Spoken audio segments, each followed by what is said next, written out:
personal brand doesn't have a performance metric inside your analytics, so it makes it feel like this intangible thing. But over the last 9 years of helping entrepreneurs engineer their identity, I've come up with a 3-part formula that will tell you exactly what your personal brand consists of. So the very first part of this personal branding formula is value.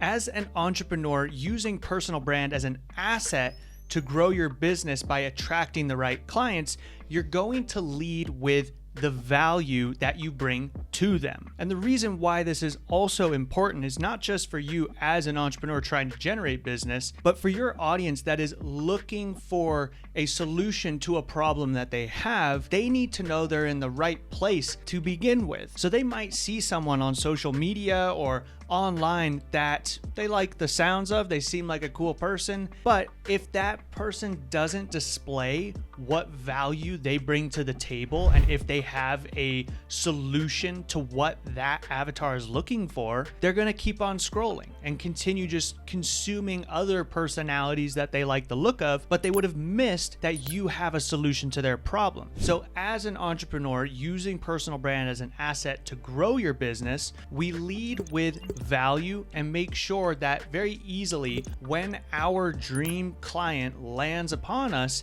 they see, and it's very easy to understand what we bring to the table for them. So take me for an example. I help service-based entrepreneurs and experts build their authority online without having to be 24/7 content creators. So within that, you can already hear that I'm talking about the avatar that I work with, the promise outcome of what we work towards, and even a slight nuance or mechanism towards achieving that goal. In my case, I don't want you to turn into a content creator where that's your full life. You have a business to run. So that's something that I want to make sure is the value you see in what I bring to the table of we achieve a higher authority without having to add a ton to our plate on film days and all this other kind of content creation job. But let's look at another example. Maybe you're a fitness coach, but you can speak really well to helping single moms who are looking to get in better shape while still being in the comfort of their home and on a limited schedule when they have to manage everything else themselves in life. So you're not just a fitness coach. You show up and you say, hey, I'm a fitness coach specifically for single moms looking to build their fitness from the comfort of their home and just 30 minutes a day to spare. That's much more nuanced, and it talks about the value you have, but to that specific individual in a specific scenario. Or perhaps you're an accountant and you don't just help people save money against their taxes.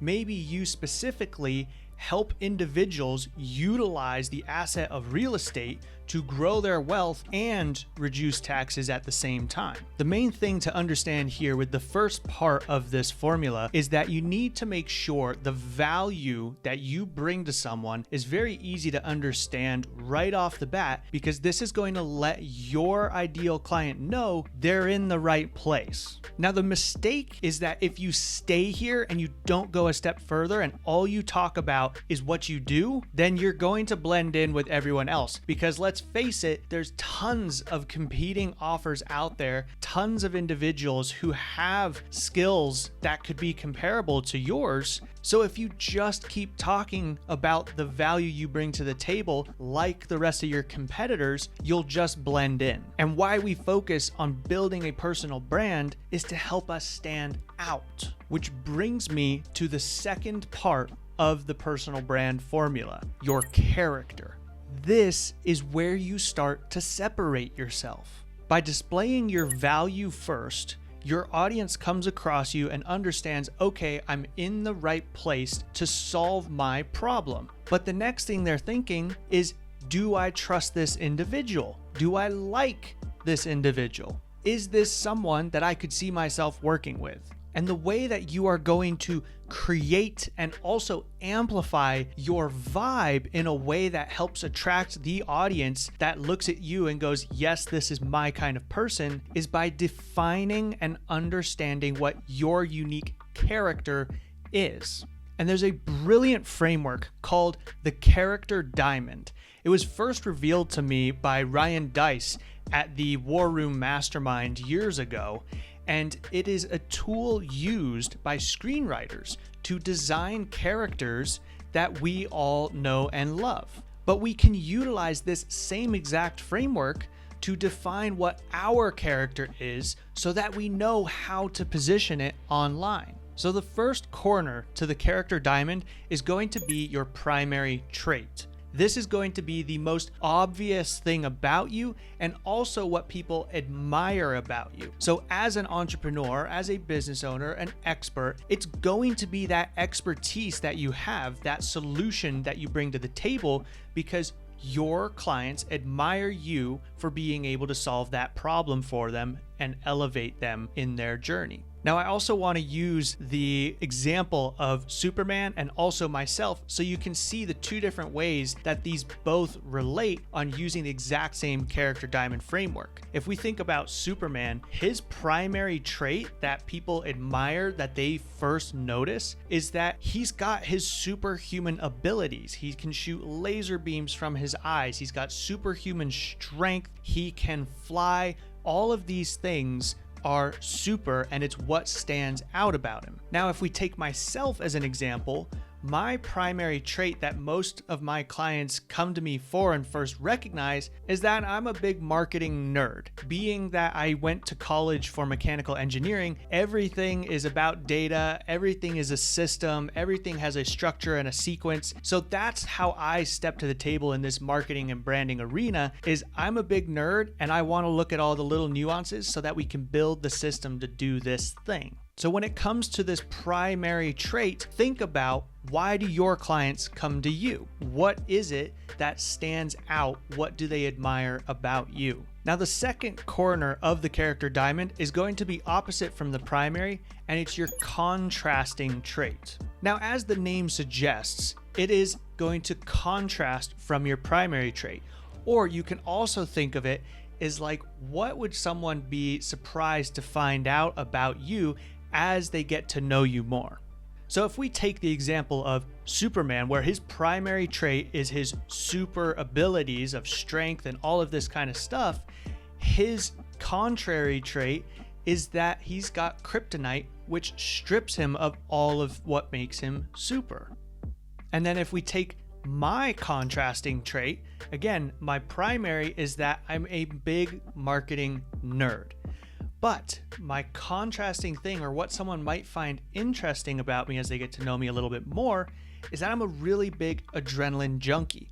I've raced motorcycles at over 170 miles an hour, gone skydiving, bungee jumping, all these things, but you wouldn't expect that of someone who's a bit of a nerd, a little softer spoken. And so that is something that makes you interesting. The first part of your primary trait is what someone admires about you. The contrasting trait now starts to make you a little interesting. So now we make our way over to the third corner of the character diamond, which is your guiding star. Your guiding star is your why. What guides you through the decisions that you do? What guides you through the decisions that you make through life and business? This doesn't have to be complicated. This doesn't have to be grand. All it has to do is explain why you live the way you do. And that allows someone to trust and understand what the decisions are behind how you lead in life. So look at Superman. He's got this amazing strength. He's also got kryptonite, which can take it all away, but he's always trying to protect humanity. The city's people will get frustrated with him from time to time because he'll destroy a building or there's damages done that is inconvenient and frustrating, right? But if you looked at it just for that, then you wouldn't like the guy. But because you know that the sole reason why he does anything he does is to protect humans at all cost, now you can trust why he makes those decisions. Now, my guiding star is that I want to create freedom for me and my family to enjoy life to its fullest. If you were to come to me with a deal of more money, but it stripped away my time to be with family or to go and enjoy my hobbies, then that's a no deal because it goes against my why I'm doing what I do and what's important to me. It's not confusing, it's not grand, but at least you know that what I find important is time with my family and the ability to enjoy our life. So again, your guiding star is just a way that your audience can trust why you do what you do. Which brings us to the fourth corner of the character diamond, your quirk or flaw. This is something that you struggle with or naturally gets in your own way. So with Superman, yes, he's super, he's admired, all these things, but in his nerdy self, we can see that he's incredibly uncomfortable and bad at talking to women, which is important because as a character that was designed, this is the way that we can relate to him. This quirk or flaw that many of us can understand allows us to connect with him and not just see him as this individual who's on another level and different from us. For me, I am that marketing nerd who's really good at helping people engineer their identity and get out there, but my flaw is that I'm incredibly introverted. So it actually gets in the way because for me, I'm incredibly comfortable and do my best work behind the scenes, behind the camera. I don't like to be the center of attention. So getting in front of the camera, being on stage, being the center of attention, that's something that's very difficult for me and sometimes gets in the way because I have a hard time fighting against that block. So to quickly summarize the character diamond framework, your primary trait is going to be the one that people admire about you. So as an entrepreneur, as a business, it's probably the expertise that you bring to the table. The second trait to your character diamond is going to be the contrasting trait. This is what's going to make you interesting. The third part of your character diamond is going to be your guiding star, which allows people to trust you. And then the fourth component of the character diamond framework is going to be your quirk or flaw, which makes you relatable and brings you down to equal parts with somebody else. The quirk and the flaw is something that we tend to want to avoid, and a lot of people will try to show that they're perfect on social media and not allow that quirk or flaw to show. But the problem with that is that you're now setting yourself up on this pedestal where people see you as all high and mighty, and they can't connect with that because it's not real. When we have a quirk or flaw, we don't hide it. We don't try and show that it doesn't exist. We create this opportunity for people to relate with us, and now we can connect and have that conversation. So moving to the last part of the personal brand formula, where so far we have value plus character, the third component of this formula is stories and interests. Once you've defined what is your value and who are you as a character, what's the vibe you create around yourself and around your business, now you go ahead and identify what are your core stories or what are some of your interests as a person. And this might sound a bit strange to even think about in regards to the business world. Why would that have its place in there? But these are opportunities for us to connect with each other and spark a conversation.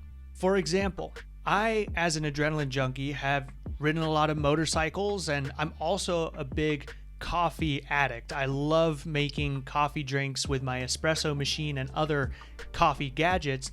And so from time to time, I post that stuff on social media. And I remember early on that I was getting some messages on LinkedIn saying how unprofessional it was for me to be posting that kind of stuff on a business social media platform. But then on the other hand, I was having people surface and initiate conversations with me because they also liked riding motorcycles or liked different types of coffees and making those things. So those were opportunities to spark a conversation. They knew that I had the value that they were looking for. They liked my vibe. And because I posted about this shared interest that we had, it allowed the opportunity to start a conversation. Now, a more extreme example of this at work is the brand that I built for my dad, Steve D. Sims. I spent years helping him build his personal brand to the level of authority in which he was able to charge $30,000 to $50,000 per speaking gig. And as an individual, he was very sarcastic, had a very unique sense of humor. And that sense of humor was actually quite difficult for me to work with sometimes because it would whittle its way into the content and the ads that we were creating, and I would get a ton of rejected ads because of something he'd said, or we would also lose business opportunities because someone did not like what he had said or was offended by it. So at first, I kind of wanted to see if we could dial that back and be a little bit less polarizing because I didn't want our ad account getting shut down and I wanted to attract more business opportunities. But very, very quickly, I was able to see that just as quickly as he was rejecting these other people that weren't a good fit for him, the other half of the audience was coming in way closer because they liked that sense of humor. They felt like that was their kind of person. And so we lent into it. One of his other funny little interests was that he was very particular about how to make a proper old-fashioned cocktail. And so we joked about it a lot on social media, but when COVID happened and everything shut down and no one was able to go out and see each other, we launched a series of virtual happy hours where each week we would get together with it was open to everyone. All that we did was get on a Zoom call with all of our community, have a drink, tell stupid jokes, and hang out. So this silly combination of his nuances of sarcasm, bad jokes, and old-fashioned cocktails allowed us to create a platform in which his audience came in closer and built more of a connection, which in turn did lead to more business. And even better than that, it was more business with our kind of people. So your silly little interests, they make you unique. And they are the door that you open up to invite your audience in on common interests. So again, personal brand can be this intangible, complicated thing, but simplify it.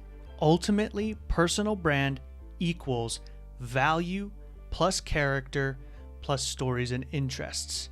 This is going to allow you to lead with your value so that your audience sees that, hey, you have a solution to their problem. Your character is going to help them connect with you and understand that this is a person that I could see myself working with. And your interests and your stories are going to be extending the hand that allows them to start that conversation with you and do work together. So if you enjoyed this video, subscribe for more discussions around engineering your unique identity. And if you'd like to work together, then click on the link in the description below.